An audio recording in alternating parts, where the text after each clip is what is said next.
Hello and welcome to Season 3, Episode 5 of Logicast, the AWS News podcast brought to you by Logicata. I'm Carl Robinson, CEO and co-founder of Logicata, and I'm joined, as always, by my colleague, lead cloud engineer, John Goodall. How are you doing today, John? Yeah, I'm okay. A bit stiff. Woke up with a stiff neck. I'm getting old. I think you were stiff last week. Have you not managed to do any kind of limbering up stretching exercises in the time since we last spoke? Well, no, last time was because I overdid it in the gym, and I've corrected for that. And this morning is just because that cat there decided to sleep on my head. So, And you didn't suffocate? well, not like on my face, like up here. Okay, right, yeah, okay. I don't think we should go down this line of conversation any further. I think what we should really do is introduce our guest for today. So we're delighted to be joined by fellow AWS community builder, Amelia Hough-Ross.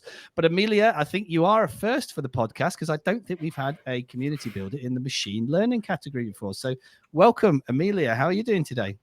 Thank you so much, Carl. I am doing very well. Thank you very much for letting me read your articles and join in on the podcast today. I do appreciate it. You're welcome. Tell us a bit about yourself. What do you do for a living apart from being a community builder in the machine learning category? Absolutely. So I get to work for one of the national laboratories. I am a senior cloud engineer. I support many researchers trying to leverage cloud computing for their research purposes, everything from large data analysis to Internet of Things, collecting data from sensors out in the field. So it's a lot of fun and lets me see a lot of really interesting research projects. Nice. And can you tell us about any of those research projects, or would you then have to kill us if you did? That's a good some of them are out in the public domain. There's some really interesting ones about satellite imagery for fire detection to kind of help forewarn locations, and if a fire is getting too close to certain infrastructure, that's important to know about those things, and then also guide the folks trying to fight those fires. So that's a very interesting research effort that the lab's working on, and there are a couple others, but nice. Those ones I probably can't mention. We'll talk about those off air. Exactly. And then you can kill me if you wish. Right. But no, tech for good. It's great to hear somebody is doing something with tech for good. So anyway, if you are a regular listener to the podcast, you will know that every week I collate a list of AWS news, which I share via my weekly AWS News Roundup newsletter. And then John and I pick a subset of the articles from the newsletter that we'd like to talk in a little bit more detail about with our guests. So we have such a set of articles for this week's episode. And the first article this week is from the AWS Compute blog, and it's actually about Lightsail, which is something we've not spoken about on the podcast before. Lightsail, of course, being AWS's VPS offering, so kind of a little bit separate to the rest of AWS, and it has its own console and that kind of thing, but it's still very much an AWS product. And this article is talking about the announcement of some new IPv6 instance bundles and some other pricing updates on Amazon Lightsail. So, John, what can you tell us about this one? I mean, you've kind of covered it, to be honest. That was the whole article. It wasn't the whole article. I didn't say where the price increases are coming from. So if you'd like to go there, just get a little tip of where to go next. Yeah, so for standard stuff for the pod, definition, Lightsail is, as you quite rightly say, Amazon's VPS offering, because when you provision servers through EC2 in the more quote traditional means, you provision the server and the disk and the network, and you kind of pay for all of those things separately. They'll come on the same bill, but they're kind of billed individually to each other. Lightsail bundles all of that up so that you get server plus disk plus IP, network, yada, yada, yada, kind of all in one nice, neat package, which is, I don't know, it's a thing people might want to use if, I know you want pricing predictability. It's pretty predictable anyway. If you don't want to go and hire an engineer just to spin up a few servers or something like that, it's kind of handy. It's a nice thing to have. And I think a couple of our customers make use of it, but it's not something that we deal with primarily because we're kind of lower down the tech stack. In terms of the change, excuse me, as we've spoken about, I think ad nauseum on the pod at this point, and it's been in the news a lot I think it's the end of this month. It's end of next month. I think it's coming soon.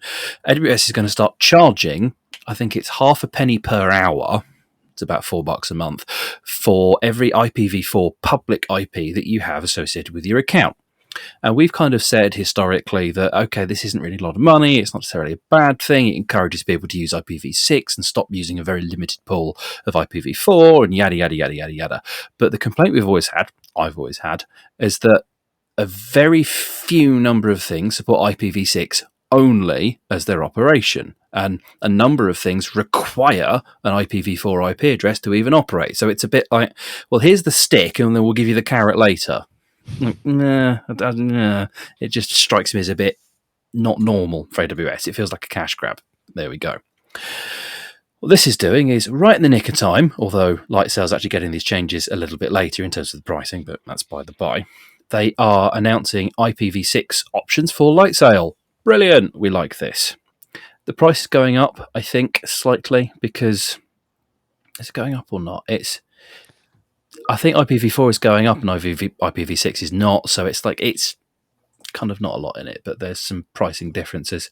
But they're announcing bundles that will come with IPv6 only. So you then don't have to pay for IPv4 addresses. That's great. Makes it a bit cheaper overall if you don't need IPv4, which there's very few reasons I could think that you would actually need them beyond incredibly static IP addresses, because I've seen dynamic IPv4s hang around for a very long time, and IPv6s because they're so big that they can change like the last octet or whatever it's called in IPv6 fairly regularly, and that becomes quite annoying.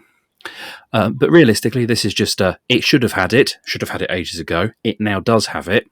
Great, wonderful. You can avoid the extra $4 a month charge. But yeah, pretty dull, but pretty worth having if it's something that you use. Any thoughts on this one, Amelia? I guess Lightsail is not particularly relevant in the world of machine learning. It's certainly not where you'd want to run those sorts of workloads. But any thoughts on this? No, it was interesting though when the article came to light, because my last job, people struggled a lot with AWS cloud and getting started, and I was studying for my certification exams, and so I was very much on here's my EC2, here's my storage, here's what I'm doing, and so they brought in Lightsail, and I was like, I'm so confused. Do you mean this is all automated, all of that, and you're just playing around? So I can confirm that what the article says is that it is very much an easy way to get started on AWS. So. Absolutely. And is there, John, do you know, is there a migration path from Lightsail to EC2? Not that I'm aware of. Yeah, no, I think it's back up and take a snapshot and restore it, isn't it? That's about the size of it. Yeah, it's. I don't recommend things like Lightsail and Beanstalk and those sorts of we'll do an awful lot of it for you type tools for exactly that reason. There's no easy way to go from this, oh, we're running in the cloud now, great, to, oh, that's actually not fit for purpose. We need something better. There's no kind of path. Right. It was very much a group at my prior employer who were trying to figure out how to migrate this and how to do things with it in the next steps. And it was sort of like, well, you sort of went down a path. You're committed to that path with this particular product, and you would have to re-architect and kind of start over. So. Yeah, probably not a great place to start if you want to build a scalable web app. But if you've just got a static site that's not going to grow and you want something simple, then put it in S3. Well, yeah, there is that. Yeah, Come on, then come up with another use case for Lightsail. Give us a use case for Lightsail. That's the problem. I can't. It's not. It's a bit duct tapey. It's not a good solution for anything, but it's an okay solution for a lot of things. Mm-hmm. Yeah, I mean, if you're only ever going to run one EC2 instance in AWS with a very small workload on it, then probably makes sense to run it in Lightsail, because then you haven't got the pain of going through building VPCs and so on and so forth. Exactly. Which isn't particularly painful, but it's. I mean, it used to be. It used to be. VPC building used to suck. It's really easy now because there's a wizard and it does it for you, or use Terraform like a normal person. You're my wizard, John. I'm trying to grow the beard in. It's coming. Yeah, you're definitely looking a bit more wizardy as the hair grows. A bit more wizened. That too. Anyway, on that note, let's skip on to the second article for this week. And this is another AWS blog post, but this one's on the AWS database blog. And this is all about Amazon RDS Multi-Availability Zone, talking about how Multi-AZ failover clusters actually work in AWS. So if you are running a database which requires high availability, then obviously running it in multiple availability zones is a very important thing to do. So, John, what can you tell us about this one? Well, this is, and for anyone that does read it, my apologies. This is very heavy. This is the last one was quite light. This one's very heavy. It's important to note that there's two different ways of doing multi-AZ with RDS, excluding Aurora as it currently stands. You can do multi-AZ instances or multi-AZ clusters. If you do it with the instance, which is the other type of this, you get one backup copy in another AZ, right? And to be honest, for a lot of people, that's good enough, and that was kind of the MO for a long time before these came along. So that's still in the wild. There's no reason to really upgrade from instances to clusters if you don't have a specific use case for needing the clustering. It's kind of neither here nor there. In terms of this is kind of showing you how the clusters work compared with the multi-AZ instances. And the clusters are giving you something that's kind of cool, and that you've got two backups rather than one, HA standby copies. And it goes through kind of how it's doing the replication and the clustering, and there's some right nerdery in there if you're really into it. But I just think it's interesting that there's this kind of difference in that the old way of doing things still exists, and you can still spin things up, and the new way of doing things exists, and you can spin those up, and they're not forcing you to migrate from instances to clusters, and they're just going through, here's how we do all of this really cool stuff, and write commits and how the speed increases, and you should definitely use the clustering rather than the instances, but there's no reason to force you to migrate. It was just, it felt very at odds with the previous article in terms of that's how AWS tends to operate, and that we'll just bring this new thing along. It's better. We'll encourage you to use it, but we won't force you.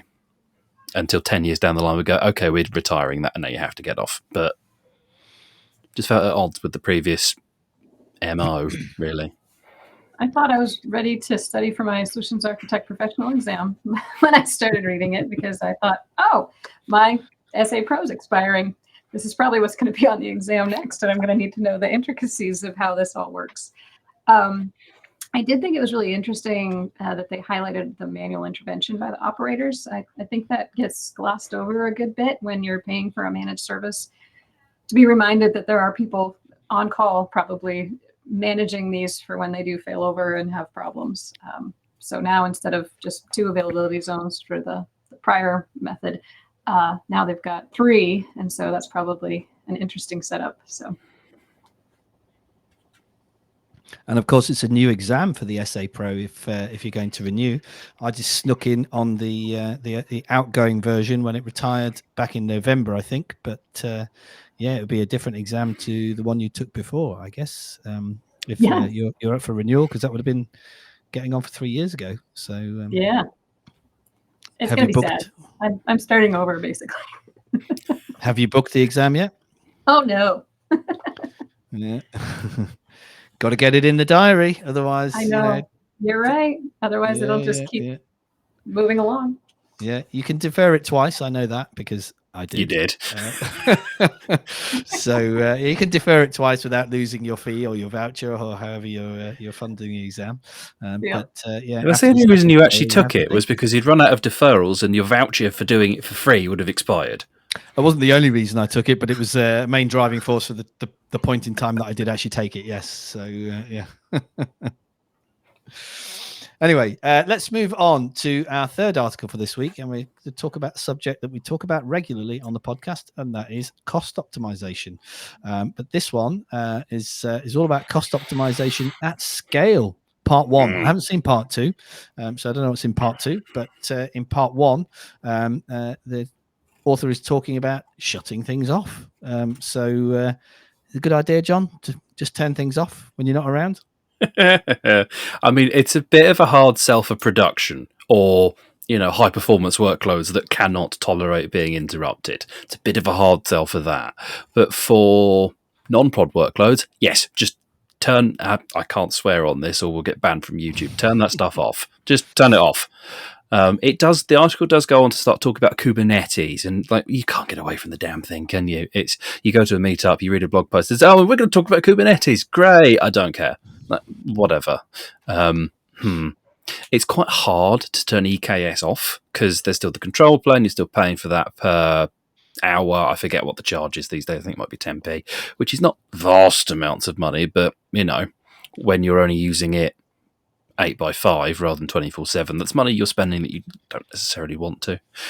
So that's a thing. So you want to support resources other than EC2. Okay, other things do support being turned off, but you can't turn off an EBS volume. It's just there. You're just going to pay for it. So it's not quite as simple as just turning that stuff off. I mean, that's a big part of it, honestly, because you can drop your hourly commit, the hourly spend in non-prod accounts from 720 hours to like 400 or something. So it's a big thing to do. It's definitely a big thing to do. But there's definitely other stuff like AZ independence, because you've got to worry about inter-AZ transfer fees and that kind of thing, or cross-region transfer fees. So there's definitely more to it than just, well, turn it off. Maybe they'll talk about that in part 2. You never know. What did you think about the means of turning things off? Because obviously there's lots of different ways you can turn things off. And of course, you do need to be able to turn them back on again, assuming you're going to want to use them again. But what did you think of the build that was outlined in this particular article? Oh, which one did they use? Because there's like 3 different ways of doing it, isn't there? I forget which one they used. Tagging strategies, I think, right? They were highlighting tagging, and I know just from our work efforts, many things in the national lab space can't really just be turned off. It's not up to us to turn that stuff off. It's owned by the researchers, and so either they're well educated on their cost run and trying to make sure that they're reducing costs. Many people I know are. Many people have things that get away from them, and so it would be great if we did have an auto shut off for them, but not knowing which workloads we can and can't turn off. And then tagging strategies, I think, are really, you got to think those out, right? I mean, depending on what tagging strategy you select, if you've got new workloads coming into play and they don't know what to tag it as, or if you have maybe if it's auto tagged, then you've got a chance, but yeah, tagging is something we deal with our customers generally, and auto shutdowns is a thing we deal with as well. Not specifically for EKS, because we see an EKS, or I see an EKS when I go, what are you doing that for? Don't do that. Maybe that's just my biases. But there's a few different ways of doing it. But the tagging side of things, what we tend to do is we'll enforce for new using something like a service control policy. But the only things we can reliably enforce is what environment is it, and something to drive the backup schemes, because we have backup plans and things in place. And that's about it. How do you do this? Here's a document. It won't work unless you do as you're told. Follow these rules and it'll work. And for anything that doesn't already follow those rules, here's a config rule and it'll tell us about it. Auto tagging is fun because I've built 3 different auto taggers and broken 2 of them in the process. Because we want to be able to do this. Okay, it might be temporary though, so we don't want like 24 hours. Okay, so auto tagging is always good fun, and as you say, it's one of the better ways of solving that, because something comes up. If you haven't supplied a set of tags already, we're going to assume it's a temporary environment, and we'll just turn everything off. And okay, you probably annoy a bunch of people if they spun it up for high performance stuff and it can't tolerate being turned off. But then you should have tagged it. This is documented, or it should be. What was quite amusing there, when you said something comes up, your cat stood up, rotated 360 degrees and sat down again. So perfect timing, absolutely perfect timing. I think that spot in the bed got warm and she's moved. Yeah. Anything to add on that one, Amelia? Well, I'm less familiar with control plane, but they did bring that up, and just sort of how they were communicating with their tagging strategy to be able to issue commands. And so I think that's something that I might need to actually start looking into a bit more. And I think I actually sent this to one of my fellow engineers at the lab, because it had come up last year as a strategy for how we might help support some of the automation that exists for our accounts. So it's definitely worth knowing that AWS have provided at least 3 different ways of skinning this particular cat. I'm not going to skin her. Certainly not on camera. Not that cat, yeah. Really grim expression, that. But no, AWS have provided at least 3 ways of solving this problem, but that only goes so far, because they've got the resource scheduler, which is part of Systems Manager. They have the EC2 instance scheduler, which is a deployable product solution that they've created, which does EC2 and RDS and Aurora, even though it's the EC2 instant scheduler. Okay. And then there's a third one that I forget the name of that can handle EC2 and RDS, but the scheduling is less intelligent than the instant scheduler, because the instant scheduler can do on and off several times a day, different days of the week, different schedules, and so on and so on. And that one does work cross-account as well, so you can deploy it kind of pretty centrally. And you can do things like stack sets, and they talk about account factory for Terraform, so you can do it with your baselining and all that stuff. So definitely worth saying that there's a lot of things out there that already exist in this space, and you don't really need to reinvent the wheel. You just need to pick the right wheel. Cool. Okay. On that note, let's skip along to the next article for this week and into John's comfort zone of serverless. And this is an article on Tech Target entitled Decode Serverless Pricing in AWS to Avoid High Costs. So we're kind of sticking with the cost optimization theme, but here relating specifically to serverless technologies. So, John, what are the specific issues we need to be cognizant of in the serverless world for cost optimization? That your logs cost more than your execution. That's number one, realistically. I have never, ever seen a serverless deployment that cost more than its logging solution did. Ever. And I've seen a lot of them. So that's the big one, is Lambda will, by default, log out the CloudWatch logs. You can't stop it from doing this, with the exception of turning off its permissions, and that really feels dirty to me. So you can't stop it from logging things out to CloudWatch logs. And then you're paying ingress fees, and you're paying storage fees, and kind of all the rest of it. So turn your logging down. That's number one, which is not quite turn it off, but it's do less. If you don't need it to spit out that log message at every level, don't. And this is just good programming practice as well, is have your different info versus error versus debug versus whatever, and only use the right thing at the right level.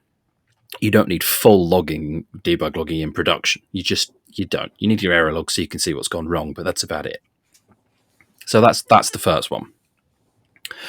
The next one, and it's a funny one, this, and the article kind of touches on it. It's if you know what your capacity needs are going to be, then you can provision that, and it's a little bit cheaper potentially to provision, depending on kind of the technology. DynamoDB is the right example for that one, because provision concurrency for Dynamo is cheaper than pay-as-you-go, but you pay every hour, regardless of whether you've used it. Pay-as-you-go, you only pay when you use it, but each compute unit, capacity unit, is slightly more expensive. So it's, do you know your workload patterns? And if you do know your workload patterns, are they consistently high? And if they are consistently high, probably don't use serverless, because it might not be the right thing. I like serverless. I'm serverless community builder. I go on about serverless all the time. It's very much my bag, but it's not always the right tool. As the big trying to think of the right word, as all that noise a little while ago about the Prime Video team with their stream quality analysis going away from serverless and back to EC2. Serverless is dead. No, they moved the boundaries of one microservice. It's still microservices. Lots of things are still serverless in that whole setup. It's just it wasn't the appropriate thing for that workload. And that's pretty key, as well, as it's not always appropriate, because it could be cheaper to go somewhere else. But if you don't know how much your workloads are going to run, then it's quite hard to provision concurrency against it. So use pay-as-you-go and take the extra unit cost on the chin. And what you're doing is you're playing unit cost against unknowns, because you don't know how much it's going to run. So you have to kind of take that on the chin. And then the last one that I like to talk about, and I think it came up at our UG event that Matthias mentioned, it's the noisy neighbor effect. It's you've run out of concurrency, so it's going to sit there and it's going to start falling over, and you're still paying loads of money for the other thing. So you need to be cognizant of that as well. And that's not really cost optimization, but if you're paying for things to sit there and then fail to run, you're going to have invocation costs that are going to cost you a load of money and do nothing. So that's worth taking account of as well. Thoughts on this one, Amelia? John did such a great job. I mean, renewal in the bag. That's the renewal. I was like, John's got this one covered. I just went back to the Amazon Prime Video article, just like John did, and was highlighting the fact that it was just their monitoring service that they moved over, right? So it was not at all that this was the end of Lambda and serverless architectures.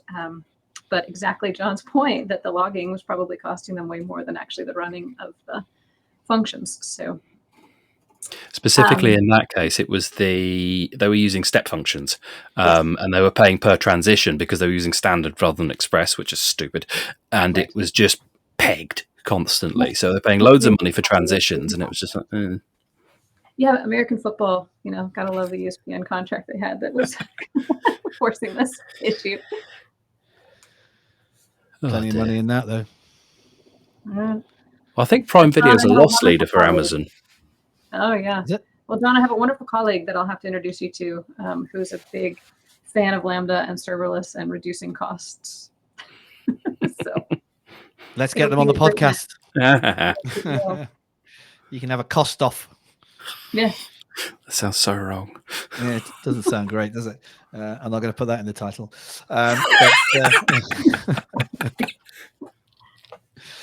Okay, on that note, let's skip on to the final article of this week. And this one is an article on the Harvard Business Review entitled Free Up Your Human Talent with Hyperautomation on AWS. And it is, of course, a sponsored post by AWS. So I have to admit the term hyperautomation was a new one on me. And I'm wondering if it's a term that is being coined by AWS to suit some of the services that they are trying to push at the moment. But Amelia, I'm going to come to you first on this one. What are your thoughts on hyperautomation? Is this something that exists in your world, or was it new to you too? The term was definitely new. The description of how are they defining it as something that saves you between, I think, 60 and so I forget the exact percentages, but it was a significant percentage of workforce labor as well as cost for that workforce. And there are many things that have, been automated in some way, shape, or form. I think back to my days with manufacturing companies where document imaging, that was all sort of read automatically by a computer so that somebody didn't have to do that anymore. And so I kind of see this as just the next iteration of that, right? But at the same time, it's the next iteration of that kind of like, what's helping people write code these days? Copilots and things like that, where it's almost like now you have to learn the language. Yeah. Can't talk about Microsoft-owned things. It's not that. Yes. And AWS, ChatGPT and ChatGPT and all of those wonderful things helping us out. It's just fascinating because now you almost need to have a background in computer science to be able to interact with the machine, right? That's going to do all of this automation for you. That sometimes it's easier to just yell over the screen to a person and be like, "Why are you doing it this way?" So I think this is an interesting space that the technology world seems to be getting into. This computer is going to solve all of your problems, and then it's epically going to fail, right? And people are going to be trying to piece through what failed, and they're going to be trying to understand how this workflow actually was working and what failed. And so I think it'll be interesting. Yeah, I think one of the things I kind of got from this article was using automation to do the automation. So using AI to actually drive the automation workflows. I don't know how good an idea that is. What do you think, John? I don't buy it. I don't. I picked this one just because I liked the word hyperautomation because it sounded a bit Star Wars, but it's the whole AI to build the automation. I don't really want to bring up the Horizon Post Office thing, but I'm going to because it's stuck in my head now. Up until reasonably recently, the UK had the concept that computer systems were legally deemed as working correctly until proven otherwise. And that's obviously not true. Anyone that knows anything about a computer goes, well, that's obviously not true. But it seems like we're getting back to the idea that we expect the AI to do it correctly and that we can give it to, as this user profile that they've outlined here, a human employee who is business savvy but not a software savant. I hate that term so much. I'm not a savant. I'm just not an idiot. I'm just like, I'm an engineer. I'm not a savant. Like, no, I don't like that. But this is Sally, this business person that isn't an engineer, has to be able to interact with the AI in such a way that the AI is going to produce the result that she wants. And she's not going to, certainly in 2024, have the prompt engineering know-how to get it to spit that result out, because again, that's knowing how to Google. And 80% of the population doesn't know how to Google. So I don't see this. Certainly not now. Give it another decade and they still won't know how to Google. So valid point. What do you think they were trying to push here? What do you think? Because there's no product pitch. Well, Gen AI, of course, but yeah. Well, I've been playing around with some generative AI for what I think is an interesting use case, which is multiple tickets in Jira, right? Many service tickets, all kinds of stuff. And if I'm trying to service my customers and they have specific questions about AWS products and services, I want to pull those out of that, database of tickets and just kind of see what are the questions they've been asking. Can I make better FAQ documentation? Can I help them self-help and find what they need without needing to put in a ticket? And I was messing around with AWS Comprehend, and I didn't want to train my own model, and the model that Comprehend gave me was not ideal. And so I tried Bedrock, and its offering of the foundation models from other companies like Anthropic was helpful. They were a bit more powerful and were doing much better job with entity recognition to be able to know that if it said AWS and a product, that those could be sort of interchanged. And so it's an interesting space. And so trying to figure out the best use cases for it. And really what it comes down to is prompt engineering, right? Because it's only going to give me out what's as good as I can define a question to ask. And I almost feel like I now need another degree in how to do prompt engineering. Yeah, that's going to be the next round of courses. I'm sure we're going to be seeing prompt engineering on Udemy, only $19.99. On sale, usual price, $199.99. Yeah. But what was the outcome there, Amelia? Did you manage to leverage that data with the? Yeah, I'm still working on it. Trying to make sure that data is living in a safe place, and then trying to make sure that I can ask the right questions to get good information back. That's about where I'm at. So it's basically the prompt engineering stage. And then can I make it into a widget that I can just have function outside of the AWS account play space? So that's kind of the next step. Nice. Well, it's great to hear some real world examples of how people are leveraging generative AI. But on that note, we have come to the end of our time for this week. So thank you, as always, John, for your insights. And thank you for joining us as our guest this week, Amelia. It's been great to have your insights for this episode as well. That was season 3, episode 5 of Logicast. You can download us from wherever you get your podcasts. And if you'd like to see what we look like, we're also on YouTube. So thanks for listening. We'll see you again next time. Cheers.